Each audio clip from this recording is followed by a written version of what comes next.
One. Okay, hello everyone. We're from ACulturalDance and we are discussing how dance affects the brain, the positive and negative influence of dance on the brain connection to culture, and where traditional dance comes in.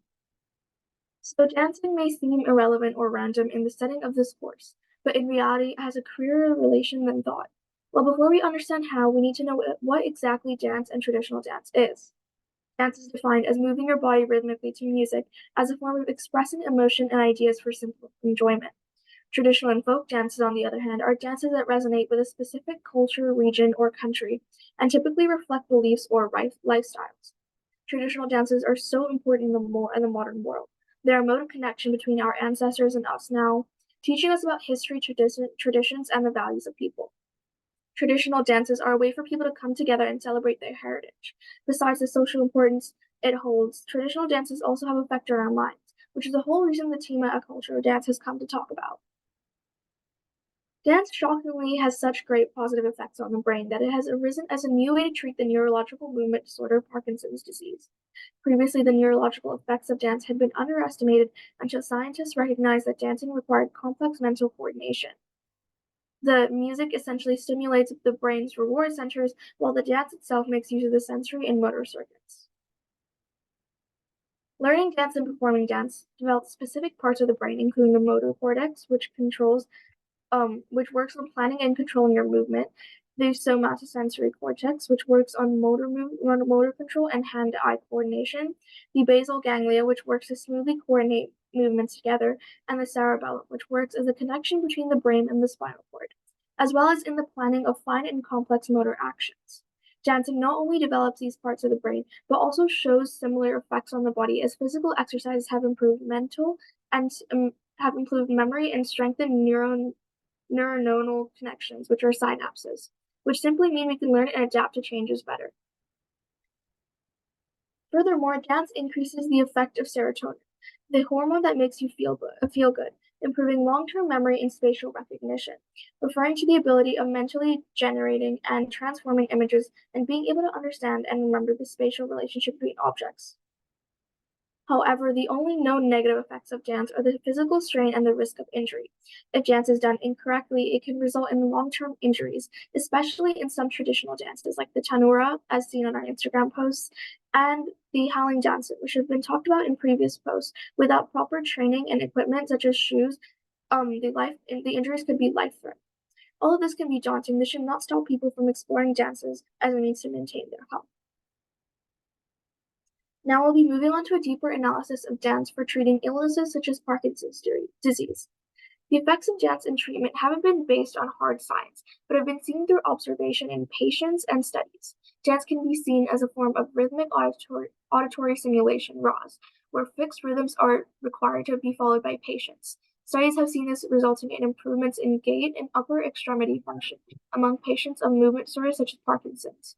Overall, in relation to the brain, dance results in better memory, spatial recognition, improved self-esteem, and improved social life, and attitude, and less stress. Now that we have learned about dance, we can understand the effect of culture and traditional dances on our brains. Up until now, it is clear that the common experience can change the function and structure of our brain.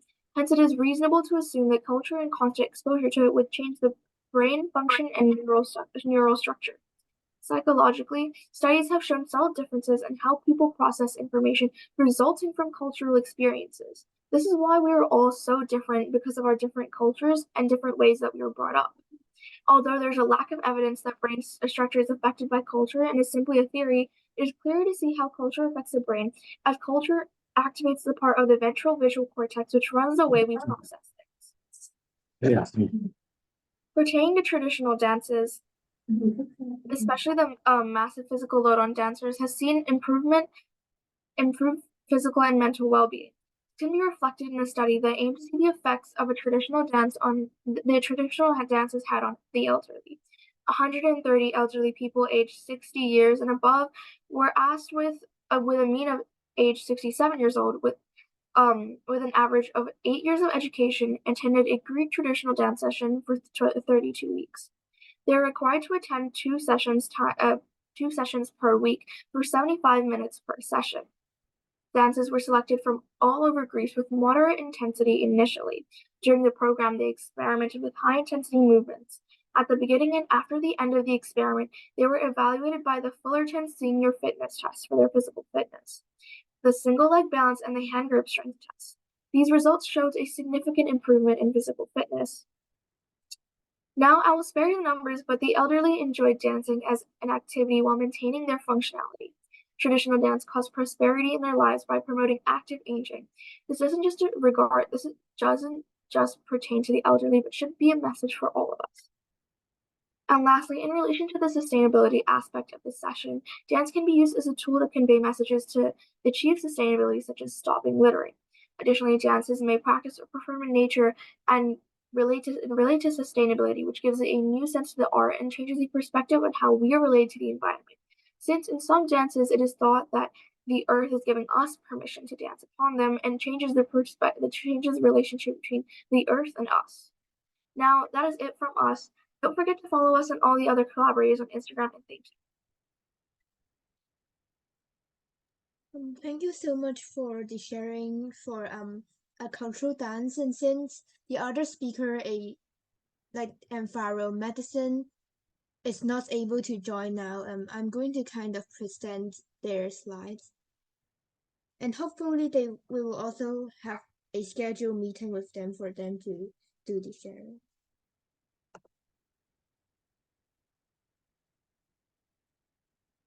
So I'm now going to share the screen. Wait a sec.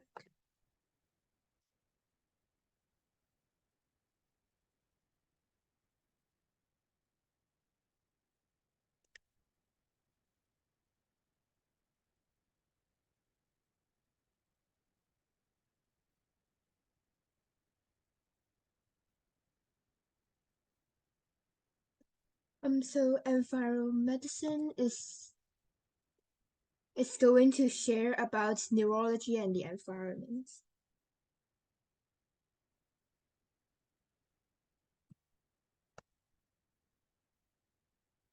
So to begin, it's an introduction on themselves.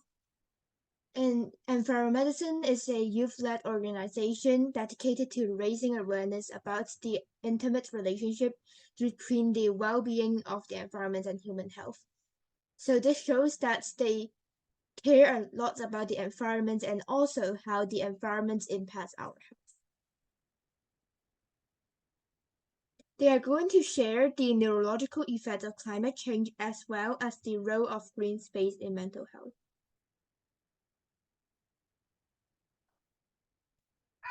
So first, climate change has a lot of impacts on our mental health and brain health.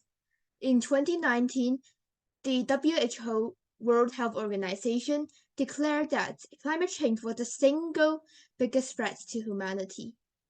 Rising temperatures, floods, tornadoes, hurricanes, droughts, fires, desertification, etc. are becoming commonplace with climate change.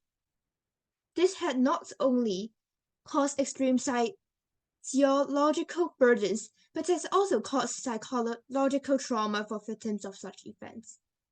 Since there is serious climate change, there are many extreme weather, such as super typhoons and hurricanes, and they have caused human loss and also financial loss. There are different kinds of vulnerable groups to climate change. In terms of socioeconomy, people with poverty, insecure job, and precarious housing are the most vulnerable. In terms of demographics, age, sex, ethnicity, and indigenous status can also lead to some people being vulnerable to climate change. Some people in conflict zones, remote communities, and water-stressed areas, such as low-lying areas, are also vulnerable to climate change. What is more, in terms of sociopolitics, political instability, displaced population, as well as discriminate groups contributes to the vulnerability of climate change. And serious natural disaster in climate change due to climate change can also lead to chronic disease, physical disabilities, pre-existing mental health conditions, and more. There are some pathways which lead us to exposing the effects of climate change. First is air pollution. This followed by insufficient water, food insecurity, and loss of livelihood. Besides, in terms of socio-economy, property loss of damage is also a serious impact of climate change, which brings a lot of natural disasters. There will also be conflicts, violence, inequalities, and forced migration, as people have to migrate from areas that are seriously polluted and damaged by the disasters. Thus, this leads to a loss of personal important places, as people are forced to migrate to other places, and it will be difficult for them to return to where they live. Not only do the natural disasters due to climate change lead to some physical problems, but it drives psychosocial outcomes. For example, people will have higher level of anxiety due to unstable situations, and also strained social relations as they have increased stress and disputes. This follows by depression, referring to helplessness, fear, and grief. And also, people may end up having substance abuse as they feel very depressed, and there is a lot of tension in between. For example, they may consume alcohol, drugs, etc., believing that they can be some coping methods. And definitely people will face emotional distress because of climate change.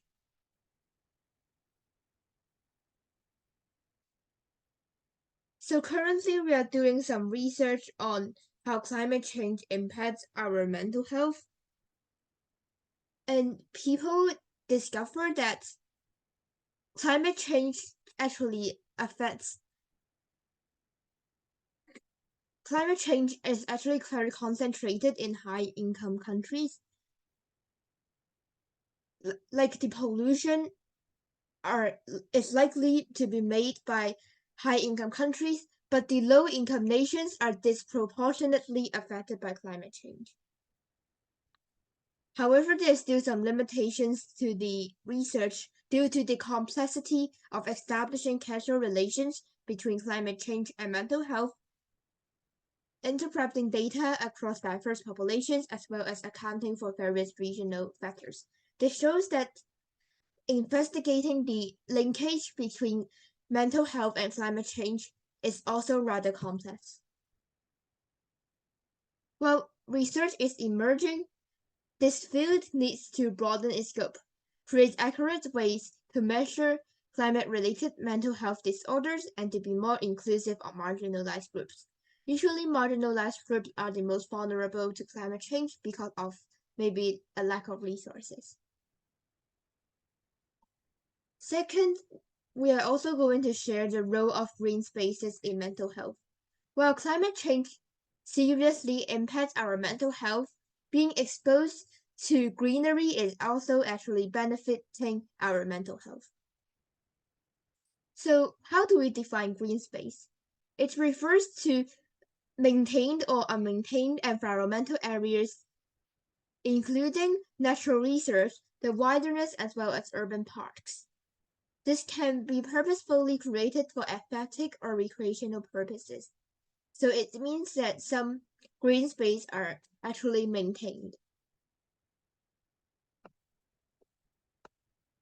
Natural environment and neural health is interconnected.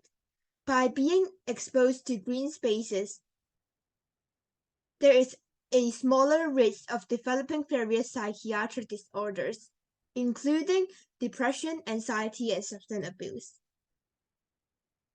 What is more, through exposing to green space, there's a smaller risk of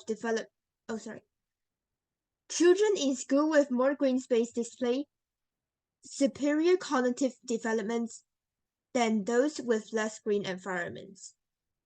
This is the result of a research investigating the relationship between children's neural health and the natural environments. Besides, residential proximity to green space correlates with better emotional regulation during social stress. So you might be wondering, why does green space promote our mental health? So the first aspect is restoration. Green spaces promote psychological restoration and reduce mental stress. This brings positive impacts on attention, cognitive function, and emotional regulation. Besides, green space encourages physical activities, which has stronger benefits in nature than outdoors. When we are doing some physical activities, we can actually increase the dopamine levels in our body, which is associated with the feeling of happiness.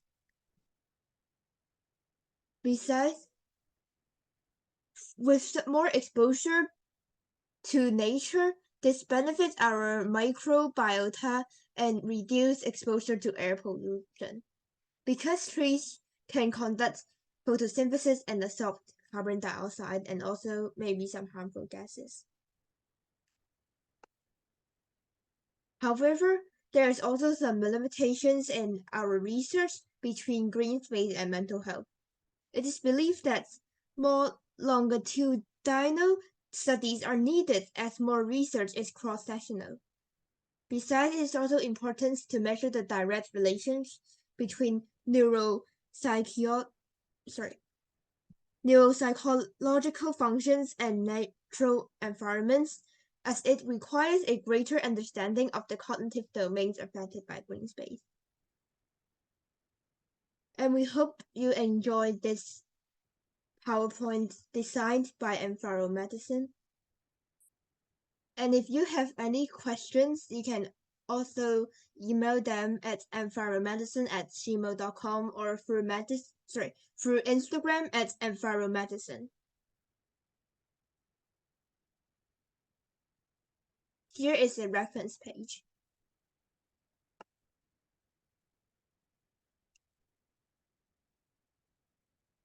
And thank you for also engaging with these two sharings. And since it is the last session, I've also prepared a Jeopardy game, which is a neuroscience trivia for you, and we can play it for a while.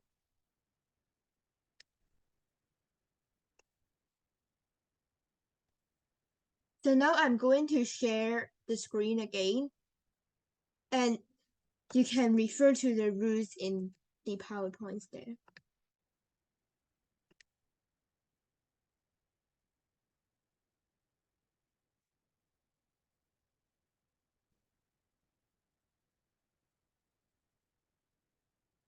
So this is a Jeopardy game about neuroscience. And here are the rules. Each of you has 500 marks originally, and each of you will take turns to choose a question in the format of category X and X marks. And then you can choose the question, and if you can answer it, you can get the corresponding point. But if you cannot in 2 to 3 minutes, depending on the question, you will lose the corresponding points. And we would like you to respond in the chat room. So here are the different categories and the different points. For example, if you like to choose the first question, you will type out category 1 and 200 points, like here.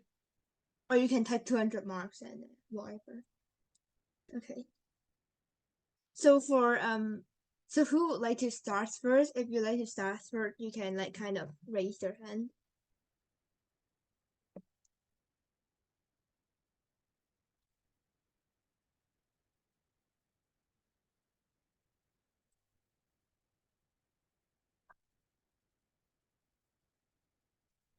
If not, I'm going to start first.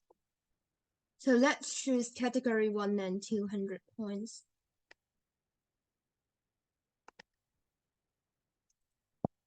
And so here is the question. True or false, we only use 10% of our brain. Please type out the answer in the chat room.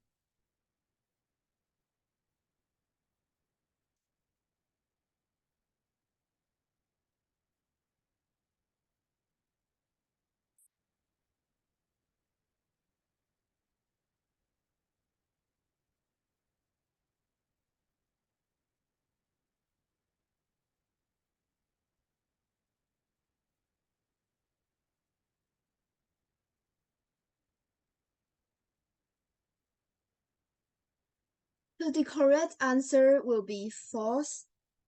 And congratulations to those who have answered, as you get 200 points. So next, Jonathan, would you like to choose a question? So you just type out category something and then the number of points.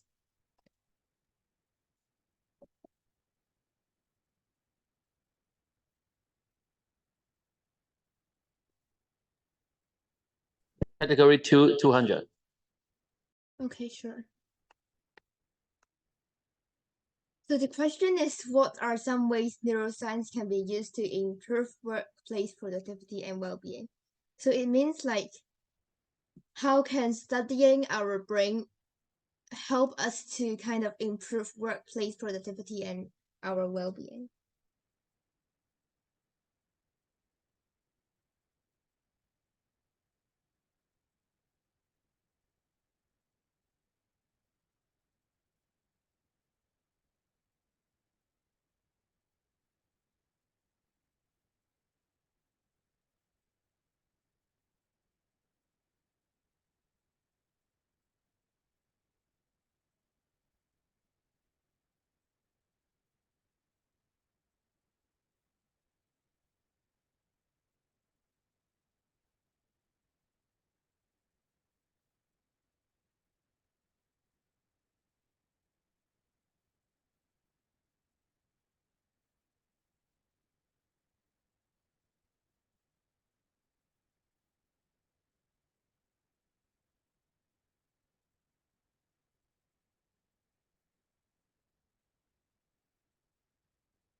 So let's try to move on to the next question. And I've already marked down those who get it correct. Yeah. And Rita, would you like to choose a question?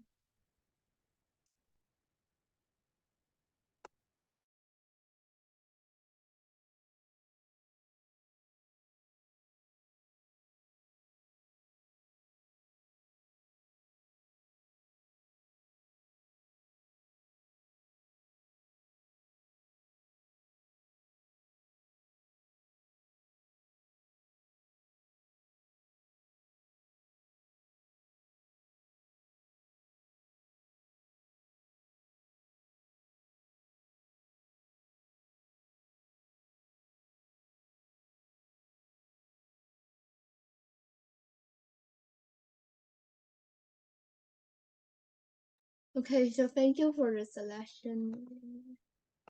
And so this question is, how does exercise impact our brain function and cognitive abilities? It's fine if you just answer like very briefly. So it's kind of like how exercise can improve our mental health. And yeah.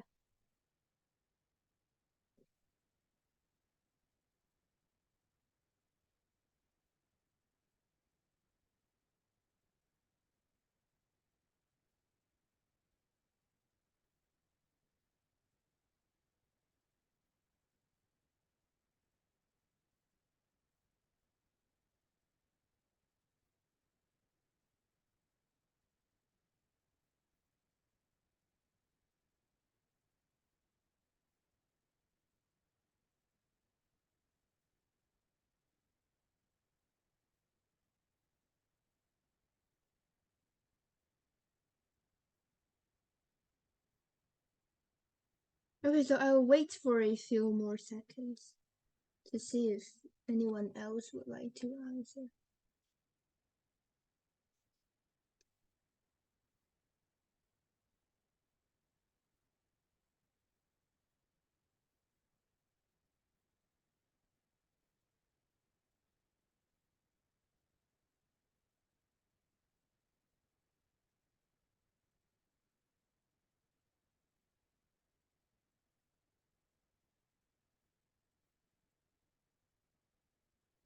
So thanks for your great response, and now let's move on to the next question. For Yilam, would you like to choose the question? You can type it out in the chat box or show it somewhere.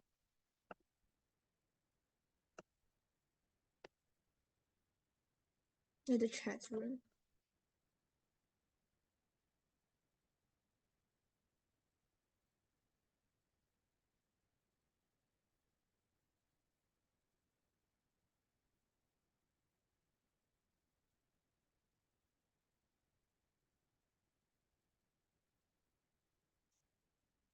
Okay, so category 4 200. So it's like, what are some misconceptions about addiction and the brain? It'll be possible if you just type out like one of them.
Okay, so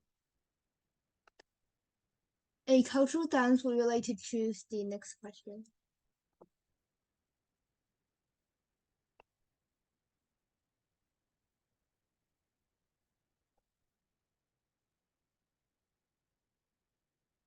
ACulturalDance, you could kind of type it in the chat room or read it out here. Okay. So category 5 and 400. So how do mindfulness and meditation impact our brain function?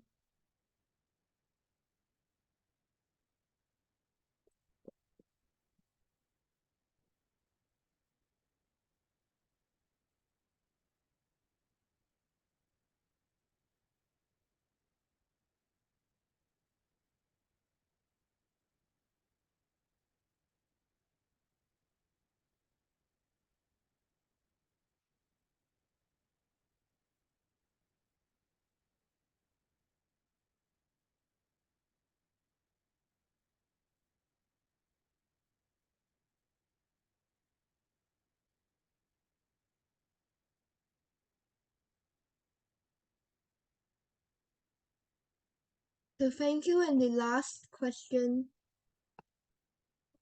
since we do not have so much time for this meeting, just Winnie, would you like to choose the question?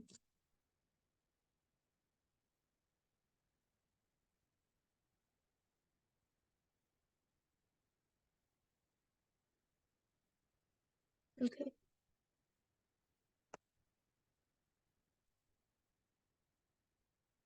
So name maybe one common myth about the brain, since 3 may be a bit hard. But I think there's already a similar question, so you can actually type the same thing.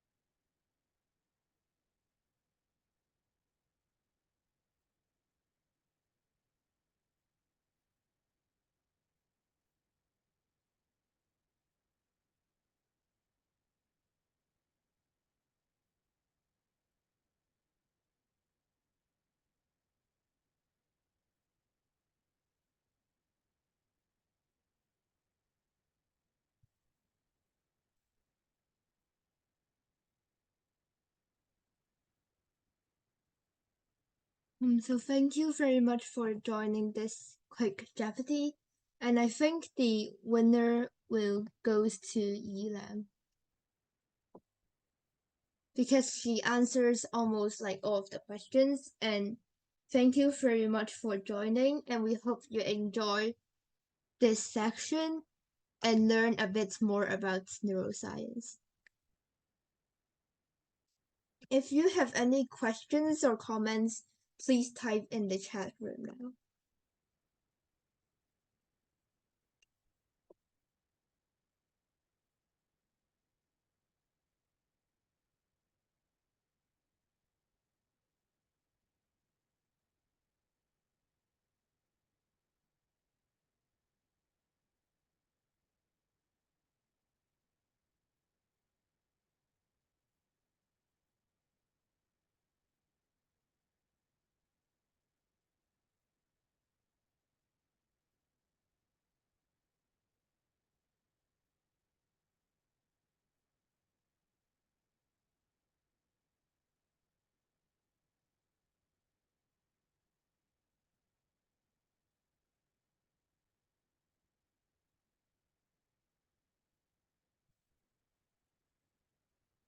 So thank you very much for joining, and our upcoming event will be an education conference in late June. Thanks.